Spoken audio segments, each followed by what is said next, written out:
I'm a 46-year-old mom of two teenage daughters, 17 and 15. Life hasn't exactly been easy the last year.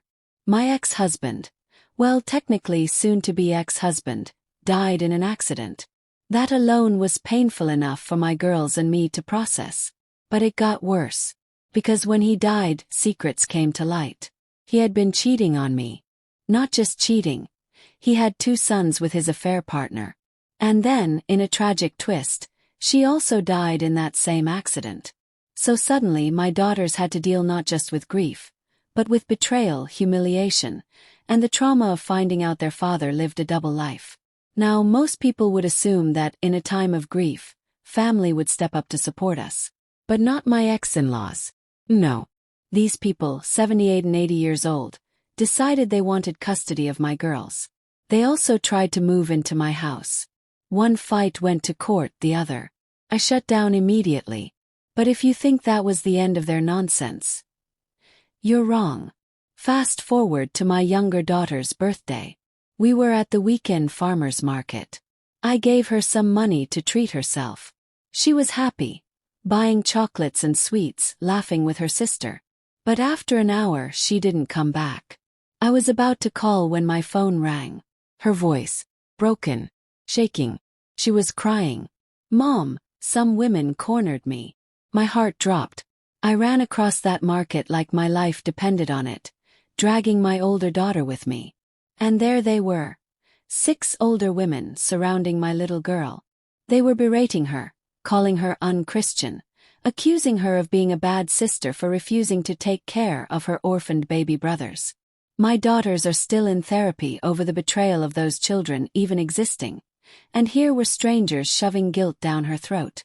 I shoved myself between them and my daughter. My oldest grabbed her sister's sweets, paid, and rushed her to the car. I stood my ground.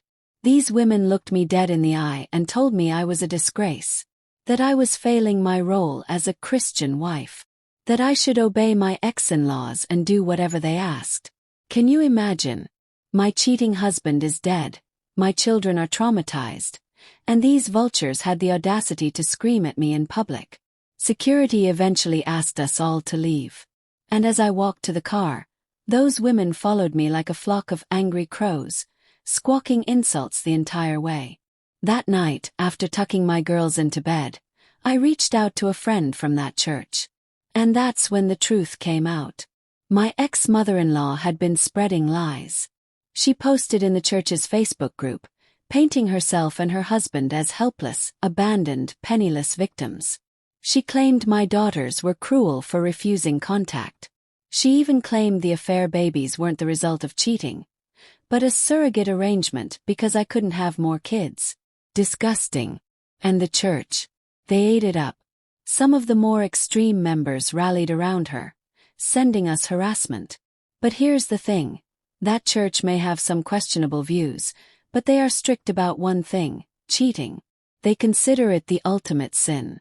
So if I exposed the truth, the entire house of cards would collapse. And oh, I had evidence. Piles of it.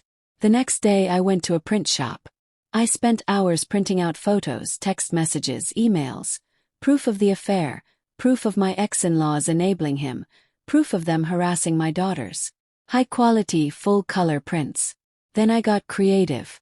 I bound them into neat little hymnbook-style binders, the kind the church hands out during services.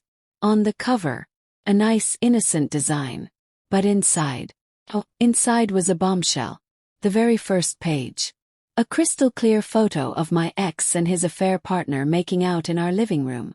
Underneath I labeled it, "The True Love Story of Ex-Husband's Name and Affair Partner's Name." Every binder contained the full story. The cheating, the lies, the bullying. It was undeniable. On Sunday, I slipped them into the stack of hymnals at the back of the church. No one checks them. People just grab one and sit down. And then boom. The gossip spread like wildfire. By the time the second hymn ended, whispers had turned to gasps. The Facebook group exploded with outrage. The insults they hurled at my ex and his mistress were so vicious the pastor had to step in and moderate. People who had defended my ex-in-laws suddenly saw them for who they really were. manipulative bullies who supported cheating and abused children. My daughters even received 2 apology letters in the mail. And me. I got an invitation to rejoin the church community for healing and support. As for my ex-in-laws, they couldn't show their faces again. They were shamed. And eventually they left the church entirely. My ex-mother-in-law went online, whining about how the elderly are abandoned and how her great son would have cared for her. But the truth was out. Her mask was off, and there was no coming back from it.